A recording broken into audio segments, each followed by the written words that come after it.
Hello, welcome to this General Teaching Council for Scotland's Talking Trusted Teaching, Talking Trusted Mid-Leadership resource. In this recorded session, we are connecting with the Standard for Mid-Leadership using the lens of Section 2, Professional Knowledge and Understanding, and we will be putting a particular focus on aspects within 2.2, Professional Responsibilities. This will be a professional dialogue that puts a spotlight on the role of middle leadership in terms of how we understand and demonstrate self-awareness and inspire and motivate others in 2.2.2 in the Standard for Middle Leadership. The themes that thread through this recorded conversation relate to the following professional illustrations in understanding and demonstrating self-awareness and inspiring and motivating others, which outline that as middle leaders, we continually develop self-awareness. We regularly challenge our thinking and practice through critical reflection and inquiry, and we manage ourselves and others effectively, supporting and enabling teacher professionalism through a commitment to collegial and collaborative practice. We continue to look at building and sustaining professional and personal credibility by modelling our commitment to ongoing professional learning, supporting and enabling a culture of trust and respect, and finally, encouraging and enabling the development of leadership skills and capacities in others, and cultivating trust and respect among colleagues by creating leadership opportunities across and beyond the school. This recorded event aims to offer a provocation for discussion for those in or aspiring to middle leadership roles. Drawing upon the outlined themes in professional responsibilities, in conversation we will explore 4 key themes. Part 1. The role of the Standard for Middle Leadership as an underpinning framework to becoming, being and growing as a middle leader. Part 2. The professional and personal credibility of a middle leader as a lead learner and the ways the Standard can support reflection on who we are becoming as leaders, not just what we are doing. Part 3. The middle leadership role in growing leadership skills and capacities in others. And finally, Part 4. The professional responsibilities of middle leadership as a learner and as a leader for helping colleagues to engage meaningfully with the suite of professional standards. Hello, I'm Jacqueline Morley, a Teaching Standards Education Officer here at the General Teaching Council for Scotland. And I'm delighted to say I'm joined today by Kathleen Kerrigan, who is a lecturer in the School of Education in the University of Glasgow. She has experience of leading and teaching a number of programmes, including the postgraduate certificate in middle leadership and management in schools and the MEd in educational leadership. Kathleen taught in Scottish secondary schools for over 20 years. During this time, she held middle leadership posts. This probably grounded the focus of her recently completed doctoral thesis on learning to lead, the leadership learning of secondary school middle leaders in Scotland. Kathleen, welcome and thank you for joining me. Thank you so much, Jack, for the very warm welcome, and I'm delighted to be joining you today to discuss middle leadership. It's a subject very close to my heart. As you said, I worked as a middle leader for many years, and I've maintained an interest in that level of leadership in my role at the university, where, as you said, I teach middle leaders and those aspiring to the role, and I've also conducted research in that area. So thanks, Jack. Oh, it's great to talk to you. So this section is recorded in 4 parts, and we'll be clear to flag those up. So part 1.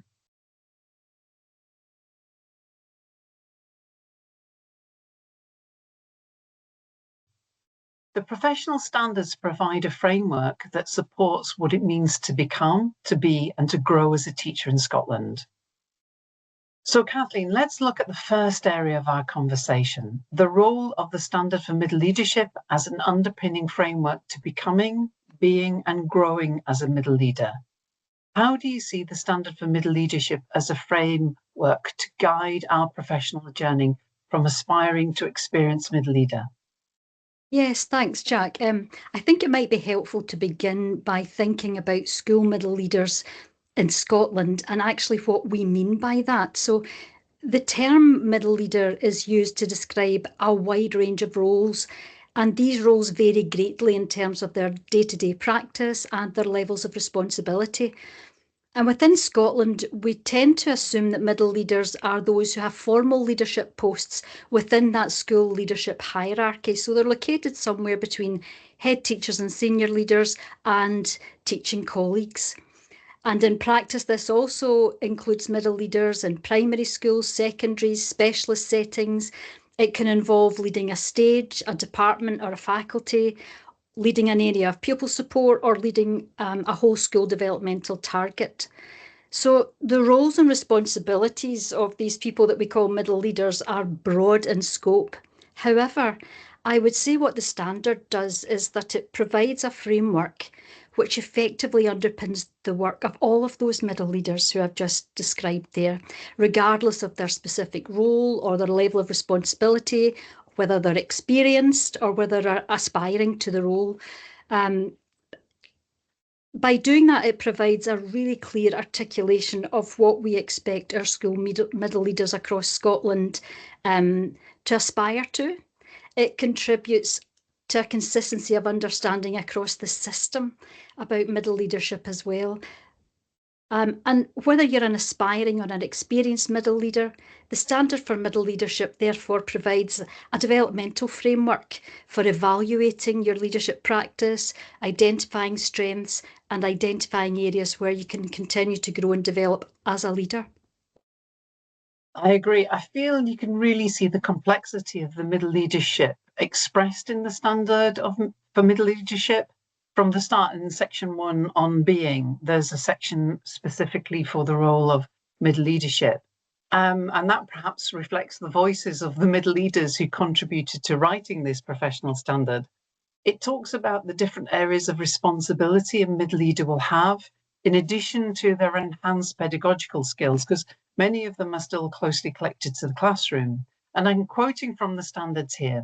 It says, this may include curriculum leadership, departmental faculty, pastoral leadership, leadership and additional support provision, leadership of interdisciplinary teams or projects, or leadership of school improvement priorities. Middle leaders have line management responsibilities for a team. They could have lead a team delivering specific areas of provision, or a team involved in developmental activities.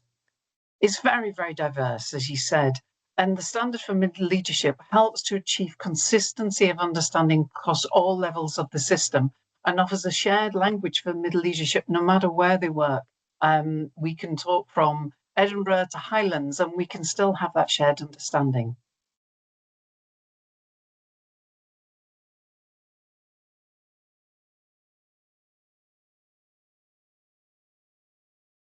So that leads us to part 2. Let's look at the professional and personal credibility of a middle leader as the lead learner.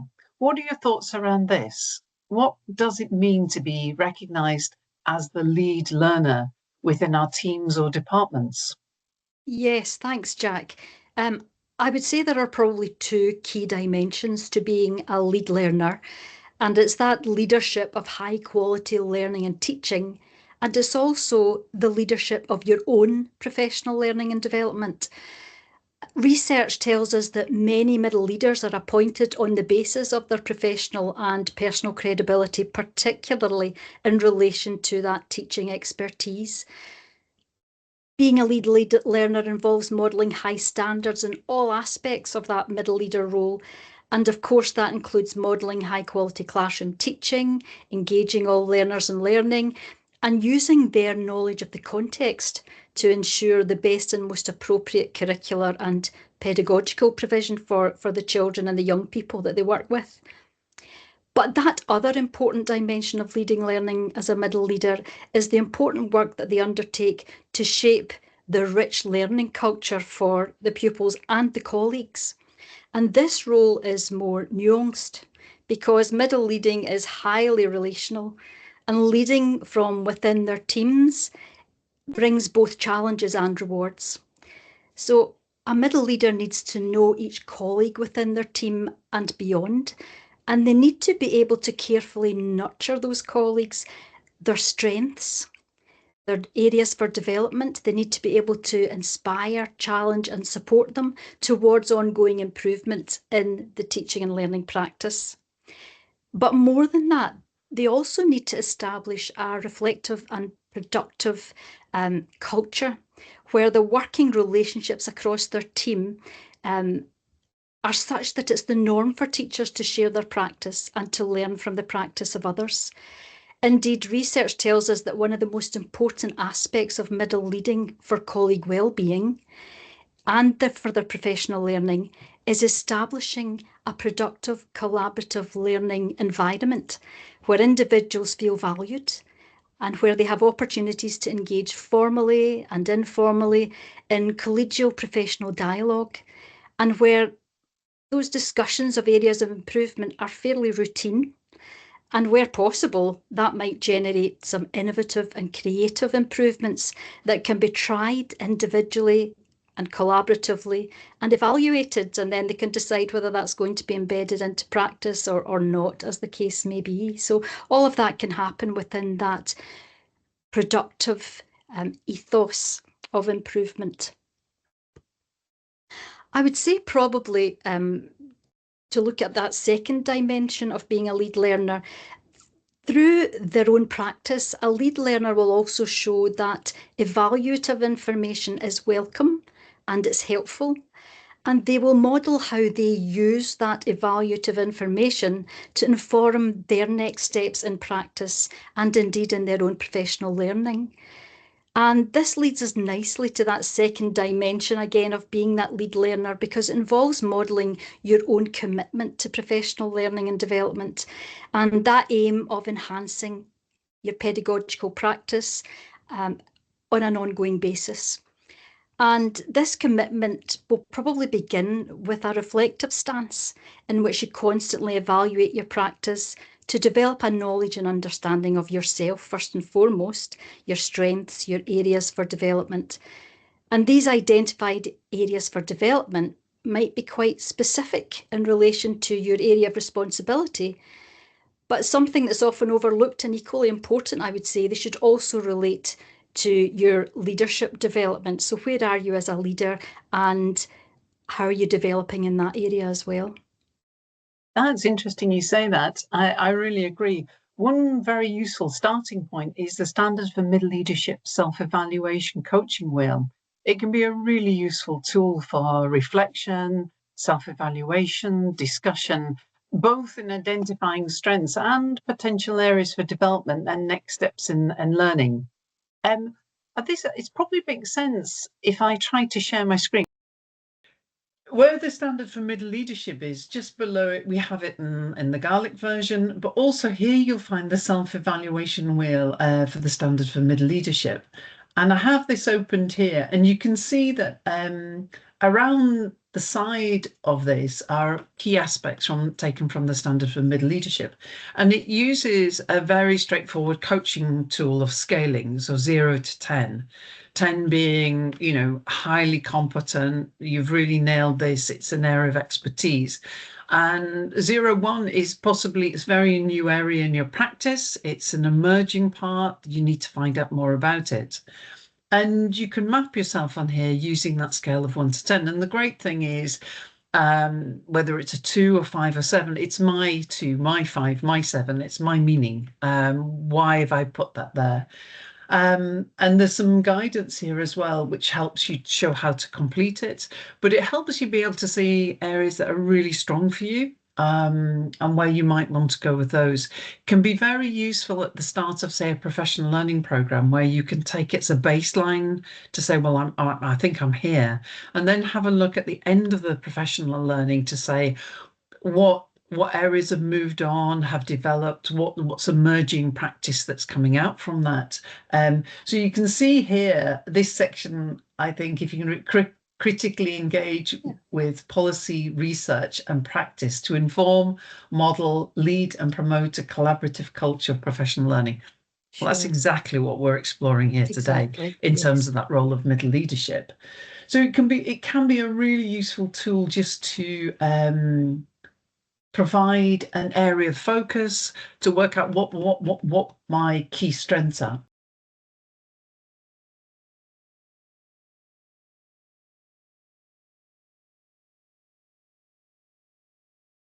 So it leads us to my next area in this section, which is how can middle leaders balance that dual role of being both a learner and a leader, remaining open to the feedback you were talking about while guiding others? Yes, that's another great question, Jack. So I think middle leaders can model their commitment to being a learner, to their professional learning, by being authentic in their engagement with others and open about their areas for development and the steps that they're taking to address these.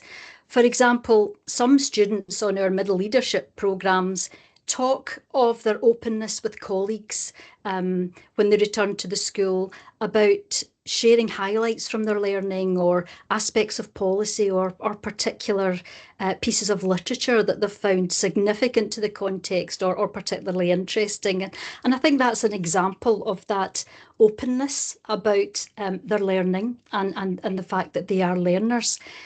As we previously talked about, Jack, they need to be able to model their willingness to individually receive and use constructive feedback to improve their practice, and ultimately, hopefully, with that shared aim of benefiting the children and young people that they work with.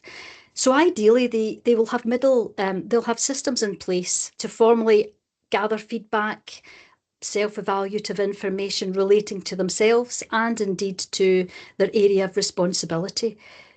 However, if they've been successful in that work, and I think this is where the coaching wheels come in, they can contribute to those constructive professional dialogues. And if they've been successful in their work to nurture that collaborative culture, then giving and receiving constructive feedback formally and informally will be the norm across the team.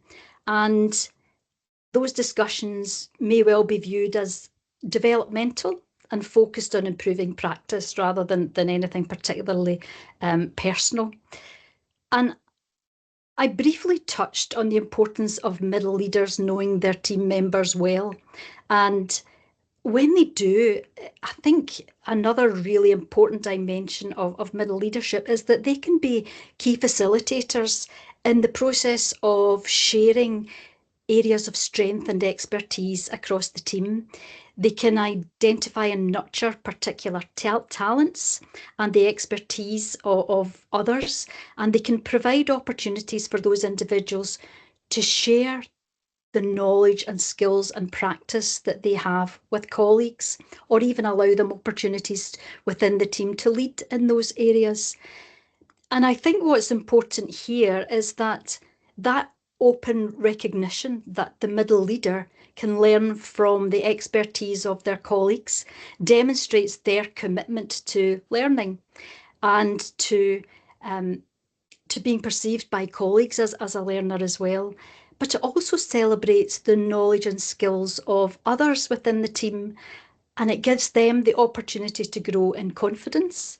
It gives those individuals the opportunity to help establish their professional credibility, and it can help provide some experience of leadership as well if they've been invited to lead in that area. It's interesting. Within my team, we often reflect on the complexity of teaching and leadership. And at GTCS, that's set out in the idea of trusted teaching, which is the sort of banner we fly under for our 5-year strategic plan. And it incorporates the role of the professional standards and the code of professionalism conduct and the key role they play.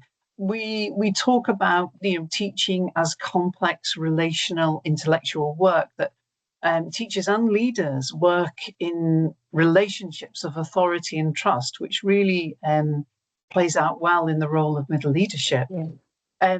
Teaching is rooted in highly specialist knowledge and skills. We're a degree qualified profession, and people go on to leadership by having done and undertaken extended study, developing their professional learning.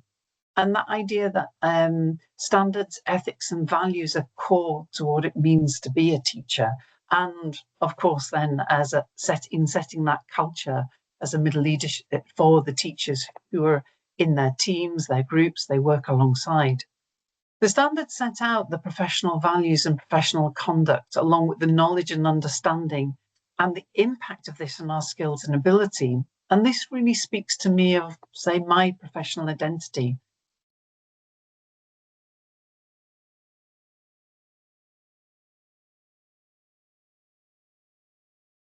So that takes me to my question to explore.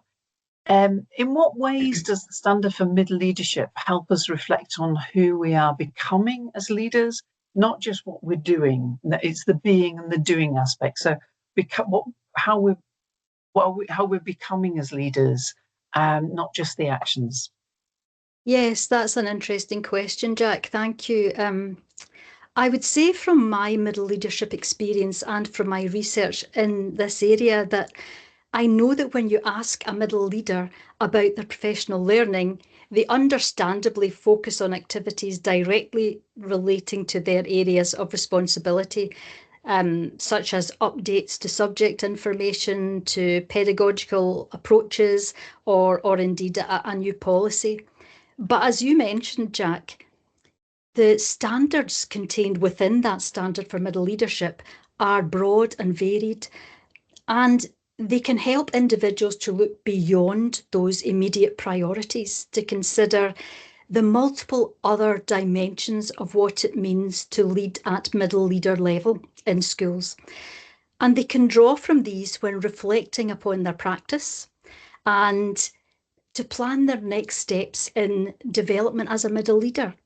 So, for example, a quick glance at the professional responsibilities that are there in Standard 2.2.2 moves us well beyond those task-focused responsibilities, and it shines a light upon the need to, for example, regularly reflect on our personal beliefs and our potential biases and our values, and to make sure that we're alert to any potential biases and can address these so that we are able to ensure equitable practice, in terms of ourselves and indeed across our teams. And another dimension of that Standard 2.2, they look again at collaboration. And when they discuss collaboration, they look beyond collaboration within the team, which of course is very important, but they look beyond that to highlight the importance of collaborating with parents and with partners to ensure that all the pupils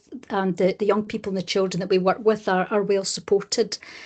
So I would say that, to get back to your question, Jack, the standard for middle leadership can therefore be used by all middle leaders as a tool for evaluating their leadership practice. And it can aid them in identifying the leadership knowledge and skills that they need to further develop in that area. I agree. And it's interesting, drawing from my previous experience in a local authority setting where we set up and ran middle leadership development programs, we went out of our way to make a critical link to coaching support. This was both in a confidential one-to-one setting with someone who was skilled in this area and had, for example, completed something like the Coaching for Success program.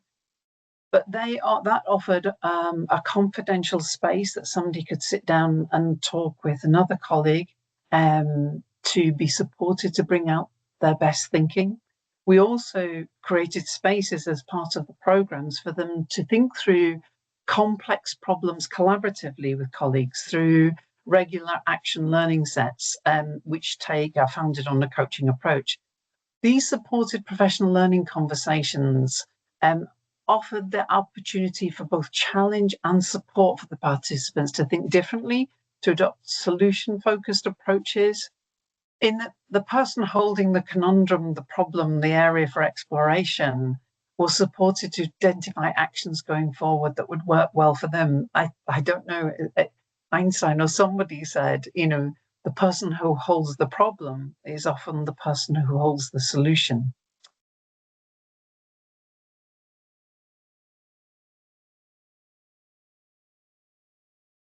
So I suppose that leads us to part 3, middle leadership role in growing leadership skills and capacities in others.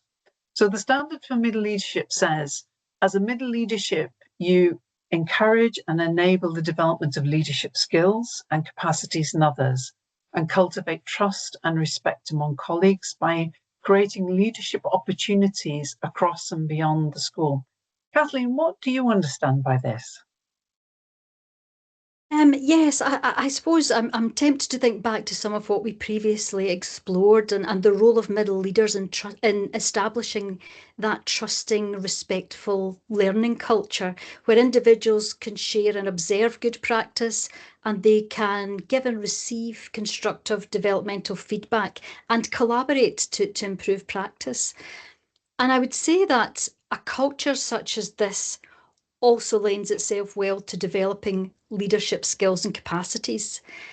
Because as we mentioned, knowledge of colleagues allows middle leaders to recognise and showcase the expertise and talent within their team, but they can also distribute leadership activities as opportunities arise and ideally providing some support with those distributed tasks to allow the individuals to learn from that experience. So that's one way that middle leaders can nurture those leadership skills and capacities and the learning from that experience.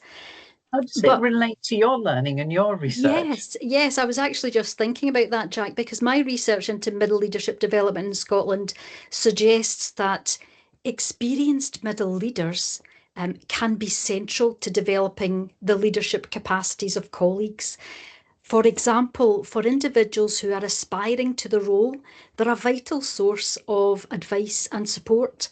They can help identify the strengths and areas for development, as we've discussed, but they can often signpost opportunities that might be rich, relevant leadership development opportunities, perhaps that the aspiring middle leader hasn't been able to identify themselves. So these opportunities might exist within school or beyond. And on a largely informal basis, they act as role models, as mentors, as critical friends. In the PRD situation, ideally, it may be something like the coaching wheel that you've just shown, Jack, could be used to help individuals to explore their strengths and areas for development as an aspiring leader. And they quite often as well allow individuals to shadow them, and they are collaborative and they're transparent about the factors that influence their decision making, and that allows colleagues to learn from that process as well. But my research also found that middle leaders are a vital source of support to each other, or they can be, and to helping colleagues at middle leader level to further develop their leadership practice. So, for example,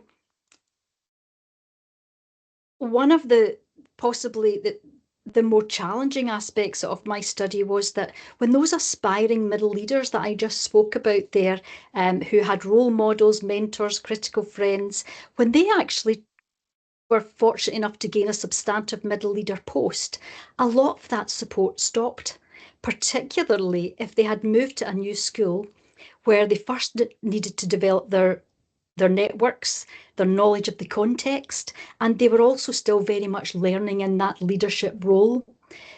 And they were encountering, therefore, many aspects of middle leadership for the first time, particularly around that leadership of colleagues. And at that point, induction or mentoring or critical friendship from an experienced and established middle leader could really support those beginning in the role at that stage. But in addition to that, the study also unearthed the potential for experienced, established middle leaders to support each other through peer support, critical friendship, and sharing practice. And some of the colleagues mentioned experiences that they'd been fortunate enough to have where they had days away from school with their middle leader cohort to build those types of critical friendships and supportive relationships across the middle leader layer of the school. It's interesting. There's a couple of things that spring to mind in that. One was, how people come into leadership roles. They're often talent tapped.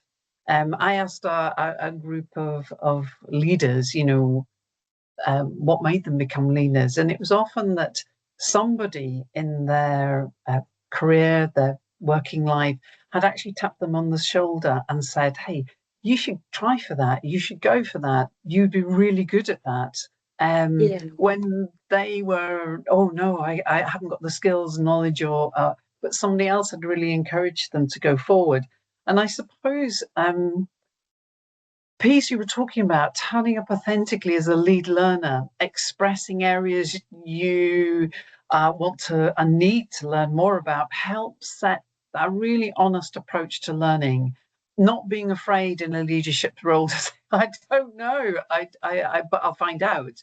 This can really open up some space for sharing learning experiences and speaking about the impact of that learning on ourselves, our context, the learners, whoever they be, and looking to see what the next steps in learning for me as the leader and learner need to be. But you're so right about the supported induction as a middle leader. We get a great deal right in the provisional registered teacher phase, where an experienced teacher acting as a supporter or a mentor. But we could really do with drawing a more structured approach to those newly in leadership posts. Again, drawing on that coaching, mentoring approach to help build on the strengths that brought the teacher into that leadership role, yeah, particularly when they're probably suffering from imposter syndrome, but allowing them the confidential spaces to explore their solutions and what next steps that would work well for them.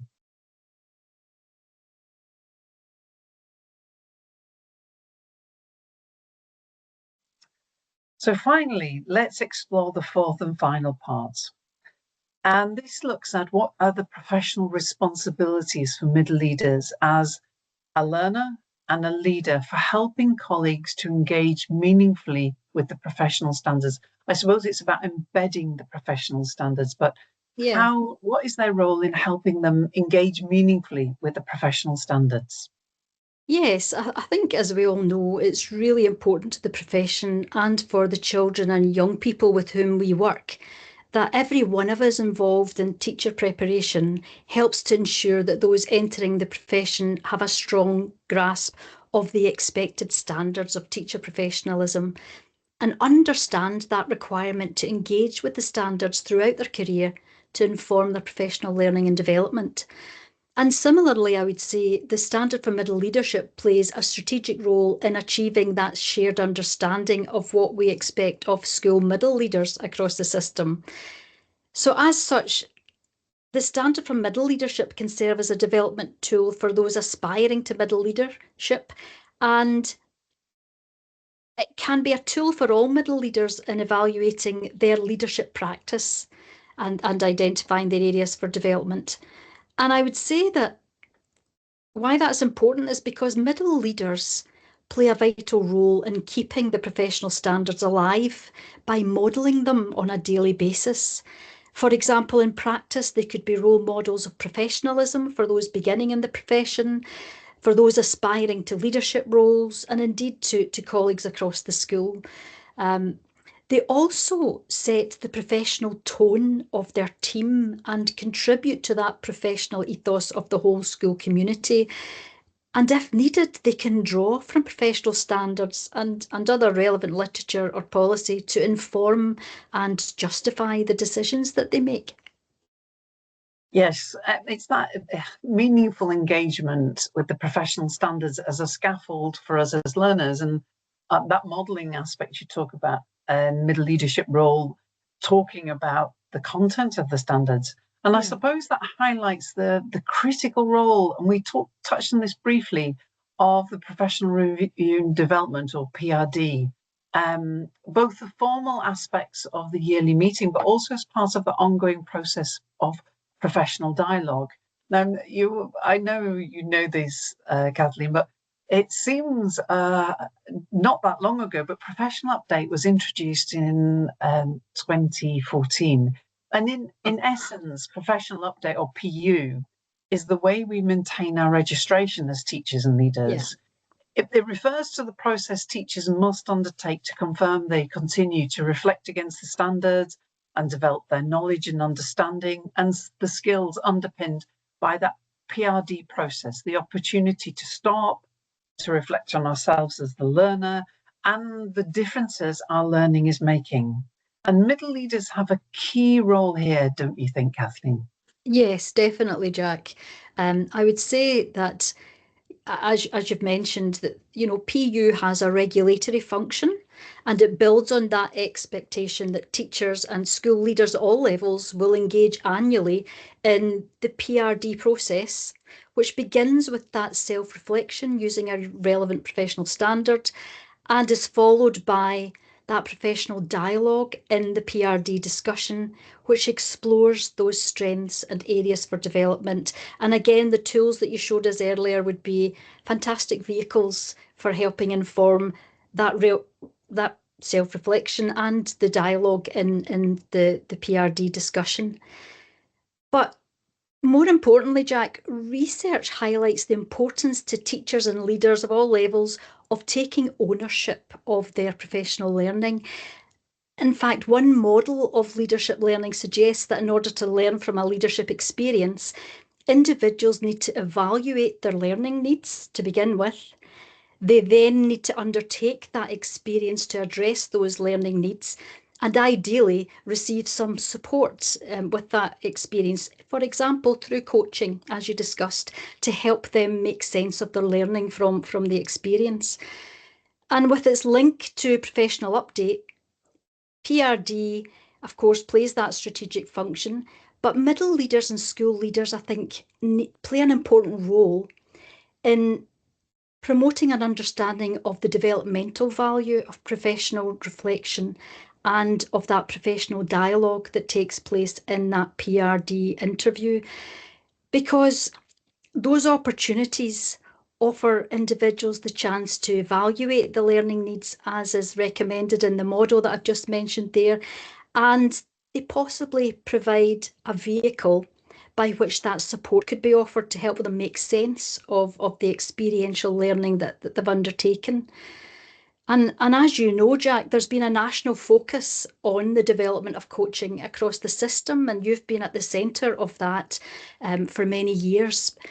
And middle leaders could use those coaching approaches, as we've talked about, to lead that professional dialogue in a meaningful and empowering way, empowering the colleague to take ownership of their next steps in learning.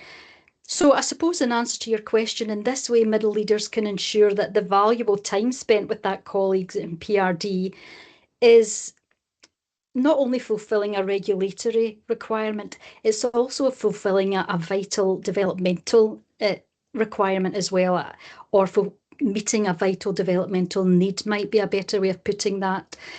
And I would say that double dividending, if you like, is particularly important during times like these when time is short and resources are stretched. It's also one of the ways that a middle leader can lead professional learning, as is articulated in Standard 3.3 of the Standard for Middle Leadership, which will ultimately further the development of the colleagues in their team and hopefully the enhancement and improvement of practice. And again, we come back to again through commitment to their own reflective practice in PRD, and by encouraging that meaningful reflection and in others and ensuring that rich and rewarding PRD experience for others, middle leaders can help ensure that PRD fulfills that developmental potential, I think. I like the idea you said, making sense, and it provides the opportunity and space and time to actually stand back from the hectic worlds we work in to say, what about me as a learner? What's my next step? Kathleen, you might be interested, and you may have already come across some of this, but at GTC Scotland, a review of professional update was taken because it was part of our strategic planning period. But in the light of the 10-year anniversary in 2024, and we got some really, we're steeped in richly data-informed settings, and we reviewed all of the professional update data, and it was from three perspectives. So there was external research and the findings from the University of Glasgow project. We also have a summary of a decade of data, really comprehensive review of the data collected from teachers and teachers as reviewers who completed professional update over the period 2014 to 2024. You may indeed have filled in one of the feedback forms yourself when you were completing your PU. And that's really helped us drill down to the use of the professional standards, the role of the PRD, etc. And also, as well, our internal issues management and process reflections. We've got extensive knowledge and experience of PU management and the processes that have come out from that. So, for example, we're in a period of reflection and modernisation of the MyGTCS platform to further support that professional learning, the professional update, and the BRD processes. But from all of that huge body of data we've got over that time period, here's just a few of the key points that emerged. There are about 10 in total, but one of the things that really stood out from all of it was that high quality PRD is essential, and it has to be firmly linked to that professional update, and it must focus on the teaching standards. And that description of what it means to be, become, and grow as a teacher or leader in Scotland. The teaching standards need to be lived beyond the PRD process or just as an annual event. They should be embedded in all the professional learning activities, the development opportunities, organisational priorities, individual practice. They are what it means to belong to the teaching professional in Scotland. Also, the recording of development and learning activity should be prioritised, focusing on the reflection of what has been learned and, most importantly, what's the impact. A much greater focus on the impact of the professional learning is perhaps called for. What difference has the learning made to me as a teacher, as a leader, to my context, and important to my learners, but also importantly to me as a learner? And that helps me plan for my next steps. The other one that's really resonated with things that you said all the way through our conversation, Kathleen, is that collaboration with colleagues. It's core to the professional learning and it really matters, and it should be prioritised and promoted. This needs to include maybe a refocus on coaching and mentoring, particularly in, as you say, mentoring those early stages of middle leadership. And perhaps it needs to be refreshed to ensure a more system-wide impact of it. And finally, the one I share is the focus on the development of that culture you've talked about, where teachers have agency and leadership really values and scaffolds this, allowing their authentic voices to come in. People are able to say, I don't know, and I need to know more about this. All of that needs dedicated time and value to appreciate the importance of ongoing teacher development. Does that really resonate with your thinking, Kathleen? Yeah, definitely, Jack. That's really interesting, and yeah, I agree with so much of that. And my thinking is that it's really important that professional learning and the PRD process that they are not seen as in isolation, because they're part of a process which seeks to ensure the ongoing development as us as professionals and the ongoing improvement of what we offer the children and young people that we work with. And I think what's really interesting is, there's a definition in the literature somewhere which says that professional learning needs emerge from the gap between the knowledge and skills of the individual and the knowledge and skills that they need to fulfill their role. And a relevant professional standard can help individuals understand the expectations, or what's expected of them by the system.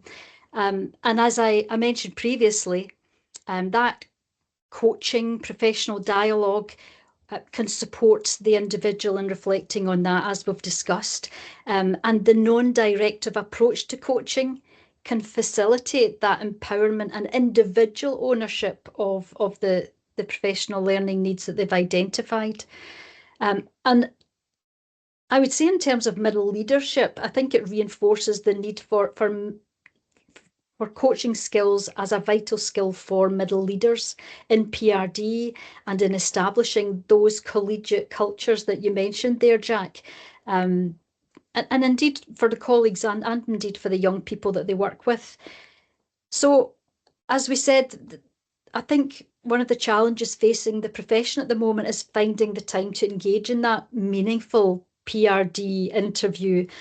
But again, I think it's so helpful to think about the process as a fulfilling one. It was, as you said, way back in 2014. It's not that long ago that we were talking about PRD as an entitlement, and I think that's maybe dropped from our terminology a wee bit. But I think it's important that we recognise it again as not only a regulatory function, but something that has a rewarding developmental potential, which again could ultimately enhance practice. It's interesting that you and I keep looping back to coaching because our paths have crossed across that skill sets. And, one of the pleasures of this conversation is that listening, I think, is it Charles Handy said, how do I know I'm thinking till I hear myself say it? And that's one of the key coaching parts, just being fascinated by where our conversation is going.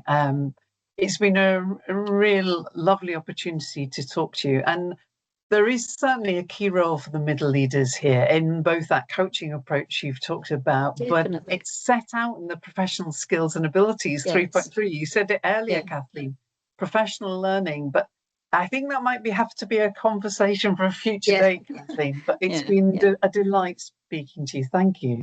Yeah, it's been lovely to see you, Jack. Thank you so much. I hope this is helpful. Thank you. Oh, it's fantastic. Thank you, Kathleen. Bye.